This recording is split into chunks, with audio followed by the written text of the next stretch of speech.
Hey YouTubers, Mike B here with another helmet video. Today I've got a really cool specimen that actually kick-started the United States' helmet design and is pretty much our first modern combat helmet. We've got the United States model of 1917, aka the Brodie helmet, after the British designer that actually invented this helmet for the British, and then we copied it. This is an American copy, and I'll tell you how you can tell the two apart. So in 1917, America got involved in the First World War, specifically in April and June, and started sending guys overseas.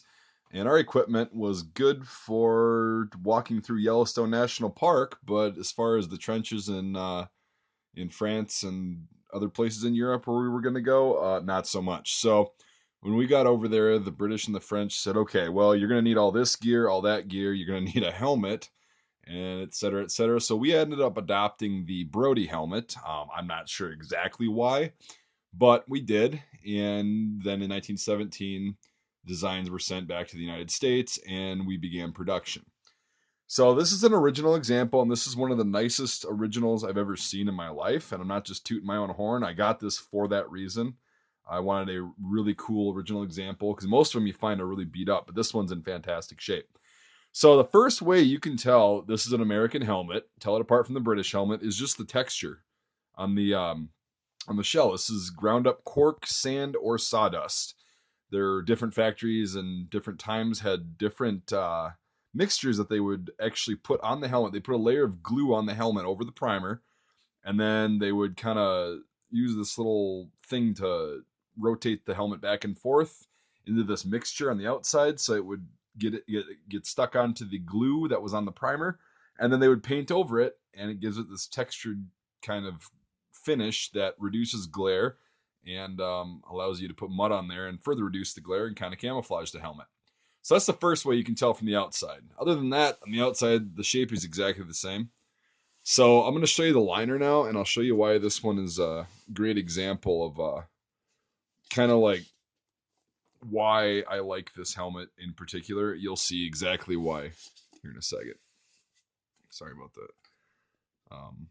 So yeah, you've got this liner right here. That's, if you've ever seen originals, they're usually rotted out, ratty, disgusting. This one's, for being 100 years old, this one's still in great shape. It's got that tar paper crap that all the guys complained about that would get under your head and kind of stick on there if you had shorter hair. It's still got the original like tag on it from the liner that came with it from the factory. Well, it doesn't have the tag. I'm sorry, it just has the string, but that was commonly cut off because it's annoying. The leather on the chin strap is actually, I mean, it looks like it's cracking right there, but it's actually really supple still, and it adjusts and everything. It's pretty much exactly the way a 100-year-old helmet would look had it been not touched, which I don't believe this one has been. So this is what they would have looked like coming out of the factory. Just imagine this without 100 years of age. But this is what the liners looked like. They had the little rubber gasket things right in there. The first pattern British one had a rubber donut up there, and they kind of changed that and put those in there. So the original, but that's rock solid stuff. The Titan cord net to adjust to fit the head.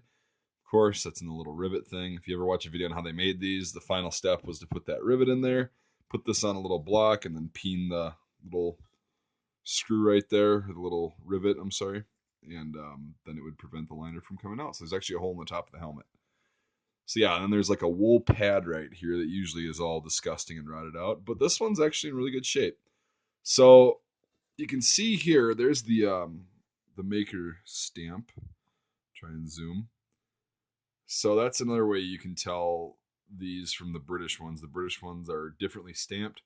And the big telltale one is, look at the chin strap bales. On a British helmet, the outside will look the same, so it'll look like this little nut right there. But on the inside, it'll be a split pin versus this rivet right here, the single rivet. So on a British helmet, it'll look like a brass tack, kind of like a German split pin if you've ever seen one that comes out. There's two sides of it, and usually they're pretty loose on the originals. So that's how you can tell the British ones from the American ones. Other than that, this is what the color would have looked like. all, obviously they varied quite a bit from factory to factory, lot to lot, but this is one example of a really minty colored 1917 helmet from the First World War. It hasn't been screwed with, hasn't been redone, and yeah, that's really all I've got on that. If you got any questions, feel free to ask. This is one of the prized possessions of my collection.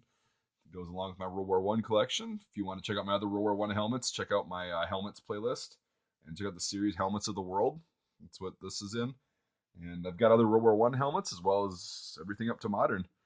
So, all right, if you are new to the channel, if you could like this video and subscribe, that would be really fantastic. And then if you could check out my Patreon, there's a link in the description.